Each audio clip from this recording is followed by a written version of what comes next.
اعوذ باللہ من الشیطان الرجیم بسم اللہ الرحمن الرحیم یسألونک ماذا ينفقون قل العفو قل ما انفقتم من خیر فللوالدین والاقربین والیتامى والمساکین وابن السبیل وما تفعلوا من خیر فإن اللہ به علیم۔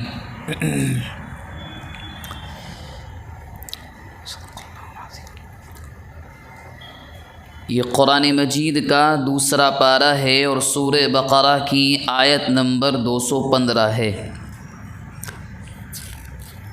اس سے پہلے درس قرآن میں ہمارے سامنے جو آیتیں آئیں اور ان کا ترجمہ اور مختصر تفسیر آئی، جس کا خلاصہ یہ ہے کہ یہ کہا گیا تھا کہ اسلام کے اندر مکمل داخل ہو جاؤ، جان ہو یا مال، اس سلسلے میں کسی اور مذہب کی پیروی یا اتباع مت کرو، صرف جو تعلیمات قرآن کے ذریعے اللہ کے نبی کے ذریعے تم تک پہنچ گئی ہیں ان کو مانو۔ اب صحابہ کرام کا مزاج یہ تھا کہ کوئی بات معلوم نہیں ہوتی تھی تو اللہ کے نبی سے پوچھ لیا کرتے تھے۔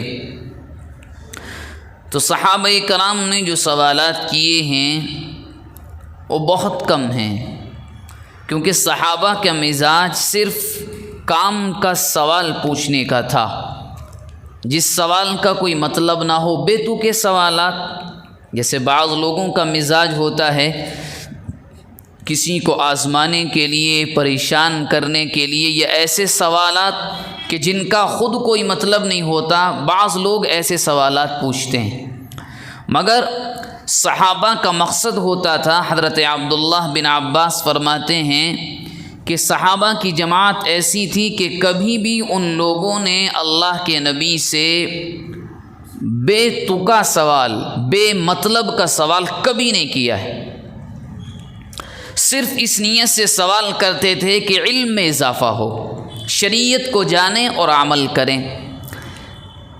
اب جب یہ حکم آیا کہ اللہ کے راہ میں مال خرچ کرو، تو بہت سے صحابہ کرام کے ذہن میں تھا خرچ کرنے کی شکل کیا ہو، کیا خرچ کریں۔ تو ایک صحابی ہیں حضرت عمرو بن جموح رضی اللہ عنہ، یہ اللہ کے نبی کی خدمت میں حاضر ہوئے اور عرض کیا، ما ننفق و این نضع، کیا خرچ کریں اور کہاں خرچ کریں۔ اور بالکل یہی الفاظ 2 آیتوں کے بعد پھر قرآن نے ذکر کیے ہیں، بالکل یہی الفاظ کہ صحابہ نے آ کر کے اللہ کے نبی سے معلوم کیا۔ مگر عجیب بات یہ ہے کہ یہاں بھی یسألونک ماذا ينفقون ہے اور وہاں بھی ہے، مگر دونوں جگہ جواب الگ ہیں قرآن کے۔ اور یہاں سوال یہ بھی ہوتا ہے کہ جب صحابہ نے ایک چیز پوچھی تھی تو اس کو دوبارہ ذکر کرنے کی ضرورت کیا پڑی؟ تو یہاں جواب کچھ اور ہے، وہاں کچھ اور ہے۔ اس کی وجہ یہ ہے کہ قرآن کی ہر آیت کا صحیح مطلب و تفسیر معلوم کرنے کے لیے ضروری ہوتا ہے کہ وہ آیت کن حالات میں نازل ہوئی، یعنی اس آیت کے نازل ہونے کے وقت حالات کیا تھے، وجہ کیا ہے، پس منظر اور بیک گراؤنڈ کیا ہے کہ جو یہ آیت نازل ہوئی۔ تو پہلا موقع تو تھا کہ ایک صحابی حضرت عمرو بن جموح نے آ کر کے سوال کیا، اللہ کے نبی ما ننفق، کیا خرچ کریں اور کہاں خرچ کریں۔ لیکن قرآن نے جو جواب دیا یہاں پر، اس سے معلوم یہ ہوتا ہے کہ ان کا اصل مقصد یہ تھا کہ ہم کہاں خرچ کریں، کیا خرچ کریں سے زیادہ ان کے پوچھنے کا مقصد یہ تھا کہ اللہ کے نبی کہاں کریں۔ تو قرآن نے کہاں خرچ کرنے کا جواب بڑی تفصیل سے دیا، اور دوسری آیت جو بالکل انہی الفاظ کے ساتھ ہے، مگر وہاں اس سوال کا جواب الگ ہے۔ وہاں صرف اتنا گیا، قل العفو، یعنی اللہ کے نبی آپ کہہ دیجئے وہ خرچ کریں جو ضرورت سے زائد ہو۔ انسان کی روزمرہ کی جو ضروریات ہیں، اس کے اہل و عیال کی، بچوں کی، ماں باپ کی، اس سے زیادہ جو اس کے پاس بچ رہا ہو وہ خرچ کرے۔ معلوم یہ ہوا پہلی جگہ جو یہ کہا یسألونک ماذا ينفقون، یہاں ان صحابی کے پوچھنے کا مقصد یہ تھا کہ اللہ کے نبی یہ ارشاد فرمائیں خرچ کرنے کی جگہیں کیا کیا ہیں، اور دوسری جگہ جو دوسرے صحابی نے آ کر سوال کیا ان کا مقصد یہ تھا یہ بتلا دیں کہ کیا خرچ کریں۔ قرآن نے جواب دیا، اللہ کے نبی کہیے قل ما انفقتم من خیر، جو بھی تم مال میں سے خرچ کرو کہاں کرنا ہے؟ فللوالدین، والدین پر۔ اور یہاں یہ بھی یاد رکھیں کہ زکوٰۃ کی بات نہیں ہو رہی ہے، کیونکہ شریعت میں ماں باپ کو زکوٰۃ دی نہیں جا سکتی، تو بات ہو رہی ہے صدقات نافلہ، واجب اور فرض زکوٰۃ سے علیحدہ۔ کہاں خرچ کر سکتے ہو؟ والدین کی خدمت کرو۔ والدین نے یہاں تک تمہیں پہنچایا ہے، کچھ ہدیہ دینا، ان کے لیے ان کی زندگی کو گزارنے کے لیے آسان بنانا۔ اور آپ یہ دیکھیں کہ یہ اللہ کا کتنا بڑا انعام ہے کہ ایک اولاد ماں باپ پر خرچ کرے، اور اس میں صرف نیت یہ ہو کہ اللہ تیرے لیے خرچ کر رہا ہوں۔ اپنے ماں باپ پر خرچ کرنے کا بھی اگر نیت ہو اللہ کے لیے تو بھی ثواب ہے، اپنوں پر خرچ کرنے میں بھی اگر نیت اللہ کے لیے ہو تو بھی ثواب۔ ورنہ یہاں ثواب کا مطلب کیا تھا؟ یہ تو اپنوں کو کھلایا جا رہا ہے، اپنوں کے لیے جو بھی انتظامات ہیں وہ اپنوں کے لیے کیے جا رہے ہیں۔ ثواب تو وہاں سمجھ میں آتا ہے کہ نہیں بھئی کوئی اجنبی ہے، ضرورت ہے، مسافر ہے، کوئی یتیم ہے، کوئی بیوہ ہے، چلو دور کے رشتہ داروں میں سمجھ میں آتا ہے، مگر کتنا بڑا احسان اللہ کا ہے کہ انسان جس کو ان ماں باپ نے پالا، اب انہی ماں باپ کے بارے میں کہا جا رہا ہے کہ یہاں بھی خرچ کرو گے تو بھی ہم آپ کو بدلہ دیں گے۔ دوسری جگہ فرمایا والاقربین، مال ہے، قریبی رشتہ داروں کا خیال رکھو، جو قریبی تعلقات والے ہیں ان کا خیال رکھو۔ آج کل کے زمانے میں یہ چیز بڑی جیسے جیسے زمانہ گزرتا جا رہا ہے یہ چیز بہت کم ہو رہی ہے۔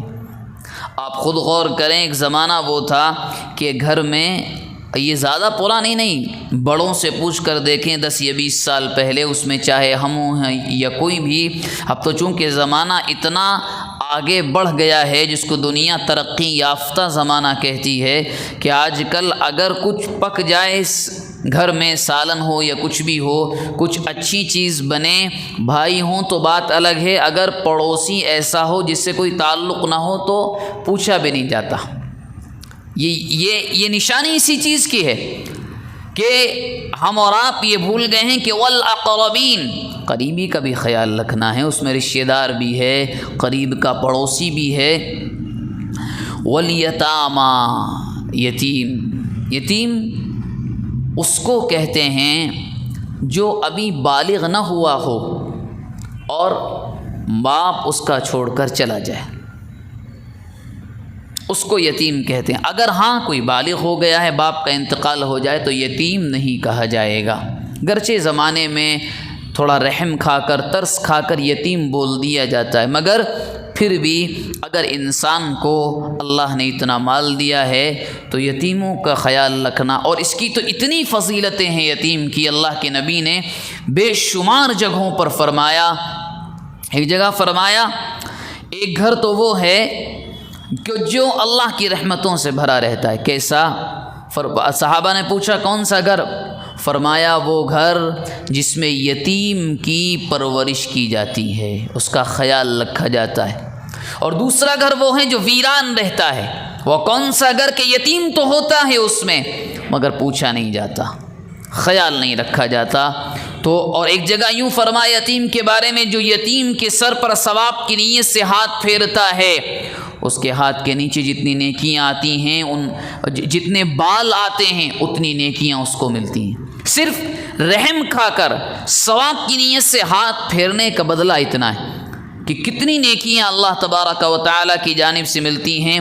اور اس کے بعد فرمایا والمساکین، اب بھی مال بچ گیا ہے، کوئی غریب مل جائے، نادار مل جائے، مجبور مل جائے تو اس کے لیے بھی خرچ کرو، بیچارے کے پاس معذور ہے، کوئی کمانے والا نہیں ہے، اس کا بھی خیال رکھو۔ وابن السبیل، مسافر، کوئی آ گیا، گھر پہنچنے کے لیے کچھ تھا مگر کسی حادثے کی نظر میں، چوری کی وجہ سے، کسی اور وجہ سے اب رقم نہیں ہے، اب وہ اتنے پیسے نہیں ہیں کہ اپنے گھر تک پہنچ سکے، اور اللہ نے آپ کو یہ مجھے دیا ہے، تو مسافر کا خیال بھی ضرور رکھنا چاہیے۔ یہ کچھ جگہیں اللہ تبارک و تعالی نے بیان فرمائی، اور اس کے بعد فرمایا وما تفعلوا من خیر، خرچ کرنے کی ہمت تو تمہارے اوپر ہے، تم ہمت کرو، کہیں بھی خرچ کر لو۔ وما تفعلوا من خیر، جو بھی خرچ کرو گے مال، یاد رکھو فإن اللہ بہ علیم، اللہ جانتا ہے، کہیں بھی خرچ کر لو، ہم جانتے ہیں۔ اس آیت سے چند چیزیں معلوم ہوئیں۔ نمبر ایک تو یہ کہ یہ آیت زکوٰۃ کی نہیں ہے، صدقات نافلہ کی ہے۔ صدقات نافلہ کا مطلب یہ ہے کہ کوئی مقدار ضروری نہیں مال کی، چاہے بہت کم 10 روپے بچے ہوں، زیادہ ہوں، 100 روپے ہوں، اور آپ خرچ کرنا چاہتے ہوں، تلاش کریں کسی کو۔ اگر ٹھیک ہے کوئی نہیں مل رہا ہے، چلو ٹھیک ہے، آج ایک ہدیہ لے لیتے ہیں، والد کے لیے، والدہ کے لیے کچھ کھانے کی اچھی چیز لے لیتے ہیں، ثواب، اور اس کے ساتھ ساتھ والدین کے دل سے جو دعائیں نکلتی ہیں ان کا تو کوئی مول ہی نہیں ہے، ان کی تو کوئی قیمت ہی نہیں ہے، بغیر بتائے لے کر جانا۔ چونکہ آج کل یہ ایک حقیقت ہے کہ گھرانے ظاہراً تو بڑے خاندان بڑے خوبصورت نظر آتے ہیں، بڑی خوشحالی ہے، مگر اندرون سے حالات اتنے اچھے نہیں ہوتے، کیونکہ آج کل تو اگر کسی کا بیٹا ذرا سا کچھ کمانا یا کچھ مال حاصل کرنا شروع کر دے تو آپ خود اپنے دل سے یہ پوچھیں، یہ الزام نہیں ہے مگر معاشرے کی حقیقت یہ ہے کہ سب سے پہلے اگر وہ کسی کو بھولتا ہے تو وہ ماں اور باپ ہوتے ہیں۔ وہ دوست کو نہیں بھولے گا، وہ گلی کے کارنر پر کھڑے ہو کر بات کرنے والے اپنے خاص چہیتے دوست کو نہیں بھولتا، باپ کو بھول جاتا ہے، ماں کو بھول جاتا ہے۔ یہ ایک ایسی کڑوی حقیقت ہے کہ اس معاشرے کی جس میں ہم جی رہے ہیں۔ اور قرآن نے آپ کتنی آیتیں اٹھائیں، اپنے بعد اللہ نے اگر کسی کا حق بیان کیا ہے وہ ماں باپ ہیں، وہ ماں باپ ہیں۔ بلکہ یوں کہا جاتا ہے کہ اگر اللہ کے بعد کسی کو سجدہ کرنے کی اجازت ہوتی تو یہی ہوتے، مگر آج اولاد ماں باپ کے ساتھ ایسا کر رہی ہے، اور یہ ایک ایسا گناہ ہے کہ اگر کوئی کر لے تو اس کے بچے اس کے ساتھ بعین ہی وہی کرتے ہیں۔ کیوں؟ بچے دیکھ کر سیکھتے ہیں۔ یہ جو لوگوں کی شکایتیں آتی ہیں بچہ ضدی ہو گیا، سنتا نہیں ہے، کیونکہ اس نے آپ کو دیکھا ہے کہ آپ نے اپنی والدہ کے ساتھ کیا کیا، کہ وہ دواؤں کے لیے پکار رہی ہیں دروازے کے پیچھے سے، اور ہمیں اپنی تجارت کی فکر، ہمیں اپنی بزنس کی فکر، 20 منٹ کا کہہ کر ہم 3 گھنٹے میں آتے ہیں، آدھے گھنٹے کا کہہ کر ہم شام کو پہنچتے ہیں، کچھ بھی ہوتا۔ یہ کیا ہے؟ یہی تو نافرمانیاں ہیں، یہی تو حکم عدولیاں ہیں کہ ماں پکارتی رہ جائے۔ اور یہ قیامت کی نشانیوں میں سے ایک نشانی بھی ہے جس کو ہم اپنی آنکھوں سے دیکھ رہے ہیں۔ اللہ کے نبی نے فرمایا تھا کہ جب ماں باپ کی عزت نکال دی جائے گی، اولاد پرواہ نہیں کرے گی، تو ایسا ہوگا۔ آپ خود اندازہ کریں کہ آج کل کیا ہو رہا ہے کہ ماں باپ پکارتے رہ جائیں، چاہے بیٹے یا بیٹی کو 100 جھوٹ بولنے پڑے مگر پہلے وہ اپنا کام کریں گے۔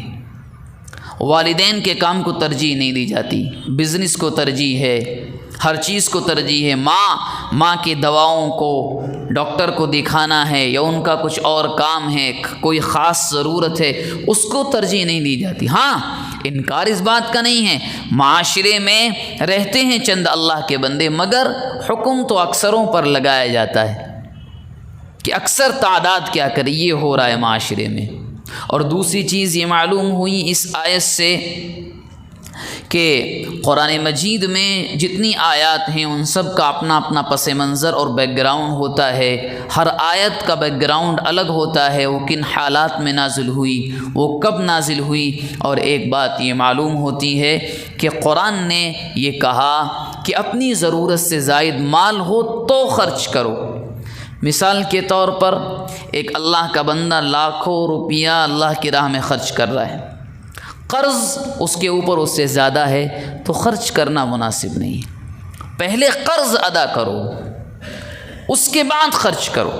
ضروری نہیں ہے، فرض نہیں ہے.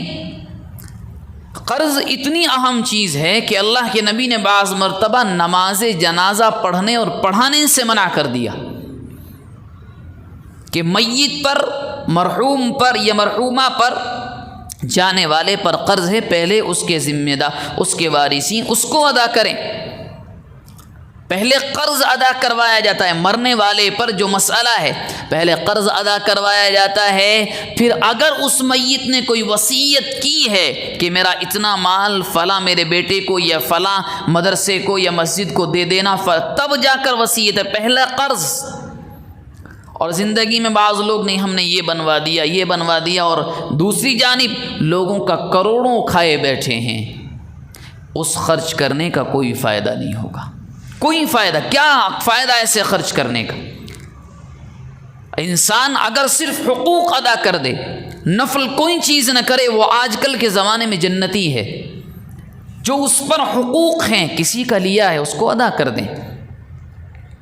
آج کل کے زمانے میں تو ایک اصطلاح اور چلی ہے، آخری بات ہے کہہ کر ختم کروں. ایک اصطلاح اور چلی، کسی سے قرض لے لیا یا کسی سے پیسے لے لیے، قرض حسنہ لے لیا. اچانک جا کر یوں کہتے ہیں کہ اب ہمارے پاس کچھ نہیں ہے.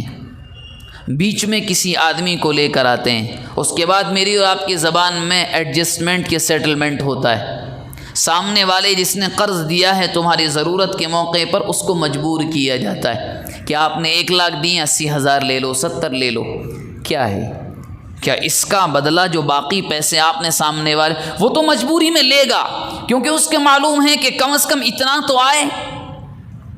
اور ہمارے یہاں یہ عادت بن گئی، ایک عمومی عادت کہ نہیں ایڈجسٹمنٹ. کیوں کر لے ایڈجسٹمنٹ؟ کس چیز کے نام کا؟ اس نے دیے کتنے، کیوں لیے تھے آپ نے؟ اسلام کے احکامات اس بہت سخت ہیں. قرآن مجید کا 3 پارہ سورہ بقرہ کا آخری دوسرا یعنی سیکنڈ لاسٹ رکوع، اتنی بڑی آیت کسی حکم کے لیے نازل نہیں کی گئی جتنی صرف اس کے لیے کہ جو تم قرض دیا کرو تو لکھ لیا کرو. فرمایا یا ایھا الذین آمنوا اذا تداینتم بدین الی اجل مسمى فاکتبوہ. ریٹن میں قرآن کہہ رہا اذا تداینتم بدین، جب آپس میں قرض لیا، کیونکہ انسان ہے، ضرورت پڑتی ہے سب کو، تو لکھ لیا کرو. پوری آیت نازل، اتنی بڑی آیت پورے قرآن میں نہیں، آپ تحقیق کر لیں. اس کے باوجود ہمارے حالات یہ ہیں کہ قرض لے لیں، نہ دیا جائے. پہلے تو لوگ جھوٹ بہت بولتے ہیں، رونا روتے ہیں کہ نہیں ہوتا ہے، نہیں دیتے. نہیں، اگر دے دیں گے تو کھانے کو نہیں ملے گا. اللہ کے بندو، گوشت کی جگہ دال کھائیں، سوکھی کھا لیں. مگر یہ ایسی چیز ہے اگر یہاں نہیں دیا وہاں 10 دینے ہوں گے. اور اس کو اتنا عام سمجھ لیا گیا کہ اللہ رحم فرمائے. آپ اسی سے اندازہ کر لیں کہ اللہ کے نبی صلی اللہ علیہ وسلم نے نماز جنازہ پڑھانے سے منع کر دیا. کیوں؟ قرض ہے اس کے اوپر، ہونے کے باوجود نہ دینا. یہ کون سی انسانیت؟ ہوتا ہے. اور یہ ایسا ہے، اور اس چیز کے اوپر پہ تعلقات خراب ہوتے ہیں، رشتہ داریاں ٹوٹ جاتی ہیں. اس لیے مالی معاملات کو اور مالی معاملات میں بھی قرض کا لین دین بڑا صاف رکھنا چاہیے، بالکل صاف. بلکہ اب تو مشورہ یہاں تک علماء دیتے ہیں کہ اگر آپ کو معلوم ہے سامنے والے کے بارے میں کہ لین دین میں ہاتھ کی صاف ستھرائی نہیں ہے، آپ منع کر دیں. صاف منع، کوئی ضرورت نہیں ہے، آپ بھلائی کے لیے دیں گے. ایک زمانہ وہ تھا کہ لوگ دے دیتے تھے اور سامنے لینے والا بڑا احسان مانتا تھا. واپس کرتا بڑے شکریہ کے ساتھ، نہیں بھی آپ کا بڑا احسان، اللہ آپ کو اچھا بدلہ دے، آپ ہماری مصیبت کے موقع پر کام آئے۔ اور اب تو الٹی گالیاں، ایسے ایسے جملے سننے کو ملتے ہیں کہ مانگنے والا فون کرنا بند کر دے، مانگنے والا مانگنا بند کر دے، حالانکہ یہ چیز اچھی نہیں ہے، بلکہ اگر لیا ہے ان کے لیے دعا بھی کریں اور اس کو واپس بھی کر دیں۔ بہرحال جو باتیں اس آیت کی روشنی میں ہمارے سامنے آئیں، دعا فرمائیں اللہ تبارک و تعالی ہم سب کو اخلاص نیت کے ساتھ عمل کرنے کی توفیق مرحمت فرمائے۔